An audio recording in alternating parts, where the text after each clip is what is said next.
عمل صالح کس چیز کا نام ہے؟ عمل صالح وہ عمل جو اللہ رب العالمین نے کرنے کا حکم دیا، نبی اکرم صلی اللہ علیہ وسلم نے اس کو کر کے ہمیں بتایا، وہ طریقہ ہمیں عطا فرما دیا، وہ عمل صالح ہے۔ یعنی جو احکامات اللہ تعالیٰ کی طرف سے ملے بذریعہ محمد رسول اللہ صلی اللہ علیہ وآلہ وسلم، انہیں وہ انجام دیتا ہے، ان پر وہ عمل پیرا ہے۔ تو یہ دوسری بات عمل صالح کے سامنے رکھ دی کہ ایک مبلغ کے لیے، ایک داعی کے لیے یہ لازم ہے کہ وہ خود بھی اپنی بات پر عمل کرنے والا ہو، اس کے نتیجے میں اس کی بات کے اندر اثر بھی پیدا ہوگا اور ذمہ داری بھی پوری ہوگی۔ ورنہ یہ ہو سکتا ہے کہ ایک آدمی دوسروں کو تو راغب کر لے اور دوسرے اس کی بات سے اس طرف اس دعوت کو قبول کر کے اللہ کی فرما برداری میں لگ جائیں، اور اگر وہ خود اس کام کو نہ کرے تو بہرحال اسے ایک بد انجامی سے دوچار ہونا پڑے گا۔ نبی اکرم صلی اللہ علیہ وآلہ وسلم کے ایک ارشاد کا خلاصہ ہے کہ جہنم کے اندر جب لوگ جا چکیں گے اور جنت کے اندر لوگ جا چکیں گے تو جنت والوں میں سے کچھ لوگ جہنم والوں کے کچھ لوگوں کو دیکھ کر یہ کہیں گے کہ تم جہنم میں کیسے چلے گئے؟ یعنی جنت والے کچھ لوگ جہنم والوں کے جہنم میں جانے والے کچھ لوگوں کو دیکھ کر کہیں گے تمہاری باتیں سن کر تو ہم جنت میں آ گئے، یعنی تمہاری باتیں ہم نے سنی، تمہاری نصیحت ہم نے قبول کر لی اور اس کے نتیجے میں ہم جنت میں آ گئے، تم کیسے جہنم میں چلے گئے؟ تو وہ جواب دیں گے کہ ہم تم سے تو کہتے تھے لیکن خود اس پر عمل نہیں کرتے تھے۔ یعنی اگر آدمی صرف کہنے کا کام کرے اور خود اس پر عمل نہ کرے تو اس کے نتیجے میں وہ کامیاب نہیں ہو سکتا، اسے خود بھی عمل پیرا ہونا پڑے گا اس دعوت پر جو وہ دوسروں کے سامنے رکھتا ہے۔ اور اسی بات کو اللہ تعالیٰ نے اس تیسرے حصے میں واضح بھی کر دیا ہے، فرمایا یعنی کہا کہ ومن احسن قولا ممن دعا الی اللہ وعمل صالحا وقال اننی من المسلمین۔ تیسری بات یہ کہ وہ کہتا ہے کہ میں مسلمانوں میں سے ہوں، اللہ کی طرف بلاتا ہے، عمل صالح کرتا ہے اور کہتا ہے کہ میں مسلمانوں میں سے ہوں، وقال اننی من المسلمین۔ یہ تیسرا والا جو عمل ہے یہ بظاہر ویسے تو بڑا آسان سے محسوس ہوتا ہے، لیکن اگر اس پر ہم غور کریں، سوچیں، یہ آیت سورہ حامیم السجدہ کی ہے۔ سورہ حامیم السجدہ مکی سورت ہے، مکے میں نازل ہوئی ہے،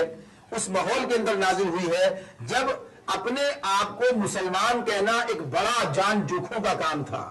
یعنی اگر کوئی شخص کسی کے مسلمان ہونے کا پتہ چلتا مشرکین مکہ کو تو اس کے لیے صعوبتوں کا دور شروع ہو جاتا، مصیبتوں کا دور شروع ہو جاتا، مظالم کا دور شروع ہو جاتا۔ یعنی اگر کوئی شخص اسلام لاتا، اسلام قبول کر لیتا، مسلمان ہونے کا اعلان کرتا، اظہار کرتا، تو بس اس پر مصیبتوں کے پہاڑ ٹوٹ پڑتے اور طرح طرح کے مظالم کا وہ شکار ہو جاتا۔ ایسے وقت میں تو شاید مسلمان اپنے آپ کو کہنا بڑا مشکل محسوس ہوتا ہو، یعنی اس وقت کی بات ہو رہی ہے، یہ آیت اس وقت نازل ہوئی ہے۔ لیکن اس وقت میں بھی اللہ کے بندے جنہوں نے اس دین کو سوچ سمجھ کے قبول کیا تھا وہ اپنے ایمان و اسلام کا اقرار بھی کیا کرتے تھے۔ حضرت ابو ذر غفاری رضی اللہ تعالیٰ عنہ جب انہوں نے اسلام قبول کیا، مسلمان ہوئے، تو اس وقت میں ان سے کہا گیا کہ اپنے اسلام کو چھپا کر رکھیں۔ انہوں نے کہا نہیں، یہ تو اس نے میرے اندر ایک ایسا شوق پیدا کر دیا ہے کہ میں اس کا اظہار جب تک نہ کروں تو مجھے چین نہ آئے۔ اور حرم میں گئے اور جا کر بآواز بلند کلمہ شہادت پڑھا اور اپنے مسلمان ہونے کا اقرار کیا، اعلان کیا۔ قریش مکہ یہ سن کر ہر طرف سے ٹوٹ پڑے مشرکین اور اتنا مارا قریب تھا کہ مار ڈالتے۔ حضرت عباس رضی اللہ تعالیٰ عنہ جو اس وقت مسلمان نہیں ہوئے تھے اس وقت تک، انہوں نے ان کے اوپر لیٹ کر ان کو بچایا اور ان لوگوں سے کہا کہ یہ قبیلہ غفار کا آدمی ہے، اگر تم نے اسے قتل کر دیا تو پھر تمہاری تجارت کا راستہ مخدوش ہو جائے گا۔ اس بنیاد پر انہیں چھوڑا۔ یعنی وہ وقت جبکہ لوگ اپنے آپ کو مسلمان کہلواتے تھے تو کس سہولتوں کا شکار ہو جاتے تھے۔ لیکن آج کے معاملے میں بھی، آج کے دور میں بھی اگر ہم دیکھیں تو یہ بات بہرحال اتنی مشکل نہ صحیح لیکن اتنی آسان بھی ہم سمجھتے ہیں۔ یعنی بظاہر ویسے تو بات اس طرح سامنے آتی ہے کہ جب کوئی فارم آتا ہم لکھتے ہیں جہاں مذہب کا خانہ خالی ہوتا ہے وہاں لکھتے ہیں مسلم، ہم مسلمان ہیں، واضح طور پر اپنے مسلمان ہونے کا اقرار کرتے ہیں، اعلان کرتے ہیں۔ لیکن ذرا سوچیں تو صحیح کہ یہ جو اقرار و اعلان ہم اس انداز میں تحریر کے اندر کر دیتے ہیں، کہیں تعارف میں کر دیتے ہیں، کیا یہ کفایت کرتا ہے؟ نہیں، یہ کفایت تو نہیں کرتا ہے۔ کفایت کرنے کا معاملہ تو اس وقت سامنے آتا ہے کہ جب آدمی ہر اس موقع پر جبکہ اسے اپنے ایمان کے، اسلام کے اظہار کی، اعلان کی ضرورت ہو، اس موقع پر وہ اس کا اظہار کرے۔ یعنی جب کبھی اس سے کوئی مطالبہ کرے اس بات کا جو اسلام کے منافی کام ہے، اور وہ کہہ دے کہ نہیں صاحب یہ کام میں کیسے کر سکتا ہوں، میں تو مسلمان ہوں۔ یعنی اگر کبھی اس کے بچے اس سے کسی اس بات کا مطالبہ کرے، یعنی کسی ایسی چیز کا مطالبہ کرے جو اسلام کے منافی ہے، کوئی ایسا کام کرنا چاہے جس کو اسلام نے منع کیا ہے، تو اس وقت وہ یہ بات کہے کہ بیٹا ہم یہ کام کیسے کر سکتے ہیں، ہم تو مسلمان ہیں۔ یعنی کبھی کسی تقریب کا موقع ہو، کبھی کسی شادی بیاہ کا معاملہ ہو، کوئی اور دیگر ایسے معاملات سامنے آ جائے جہاں غیر اسلامی چیزیں موجود ہوتی ہیں، اس وقت میں آدمی کھڑا ہو کر یہ کہے کہ میں مسلمان ہوں، میں یہ کام نہیں کر سکتا، پھر دیکھیے پھر اس طرح کا اسلام کا اظہار کرنا، اعلان کرنے کا کیا نتیجہ سامنے آتا ہے۔ جب کبھی آدمی سے رشوت طلب کی جائے اور پھر وہ کہے کہ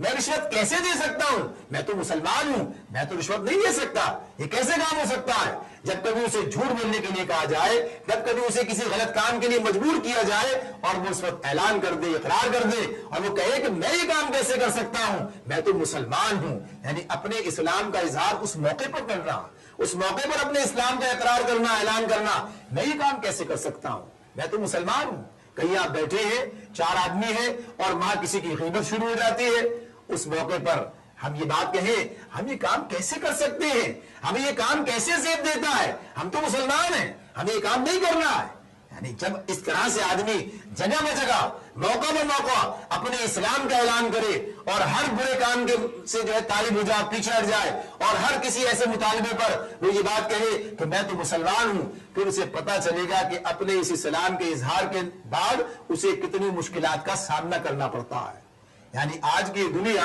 جس کے اندر ہم نے سمجھوتوں پر سمجھوتے کر رکھے ہیں، ہم مسلمان بھی ہیں، اس کے باوجود غیر اسلامی رسموں کے اسیر بھی ہیں، ہم مسلمان بھی ہیں، اس کے باوجود غیر اسلامی معاشرہ اور غیر اسلامی رسومات اور غیر اسلامی سارے معاملات وہ ہمارے گھروں کے اندر پائے جاتے ہیں، اور ہم کہتے ہیں کہ مسلمان بھی ہیں۔ یعنی مسلمان ہونے کے ناطے سے ہمیں تو واضح طور پر یہ اعلان کر دینا چاہیے، یہ بات ہمارے لیے کیسے ممکن ہے، ہم تو یہ کام نہیں کر سکتے، ہم تو مسلمان ہیں۔ تو جگہ بہ جگہ یہ بات آدمی کے سامنے آتی ہے، جب بھی اسے کوئی غلط کام، غلط بات کا مطالبہ کیا جائے، غلط اسے جو ہے توقعات وابستہ کی جائیں اور وہ اسی موقع پر اٹھ کر یہ بات کہہ دے کہ میں مسلمان ہوں، میں یہ کام نہیں کر سکتا ہوں، تو پھر یقینی طور پر ایک کشمکش جو ہے وہ وجود میں آتی ہے، جو ایک جاہلی معاشرے سے ایک مسلمان کی شروع ہوتی ہے، جبکہ وہ سمجھوتا نہیں کرتا بلکہ یہ کہہ دیتا ہے کہ میں مسلمان ہوں، میں ان چیزوں کے اندر ملوث نہیں ہو سکتا۔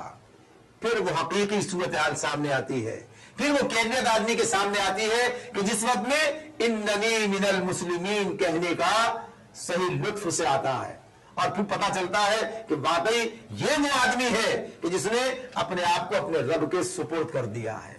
تو یہ تینوں باتیں ہمیں اپنی زندگی میں اختیار کرنی ہے، اللہ کی طرف بلانے کا کام، خود عمل صالح کرنے کا کام، اور اپنے مسلمان ہونے کا شعور اور اس کا شعوری اظہار۔ جب کوئی ہم سے غلط مطالبہ کیا جائے اور ہم ڈٹ کے کہہ دیں کہ ہم مسلمان ہیں، ہم یہ کام نہیں کر سکتے، یقینی طور پر پھر ایک ایسا اسلامی معاشرہ وجود میں آئے گا کہ جو